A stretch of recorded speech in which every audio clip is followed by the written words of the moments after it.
Iran की fire power तैयार कर दी गई है। मिसाइल लॉन्च पैड पर पहुंच चुकी है। ईरान की मिसाइल ब्रिगेड को उन्हें बार बार लॉन्च करने का ऑर्डर किसी भी वक्त दिया जा सकता है। ईरान के टारगेट हैं खाड़ी में अमेरिका के अड्डे जिन पर ट्रंप को बहुत नाज है, और दूसरा है इजराइल, जहां कम से कम 20 शहर और उसके मिलिट्री बेस ईरान ने तबाह करने का इरादा पक्का कर लिया है।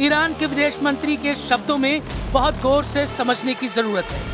इसमें वो आग है जो ईरान के मिसाइल बूस्टर की गर्मी से ज्यादा खतरनाक है।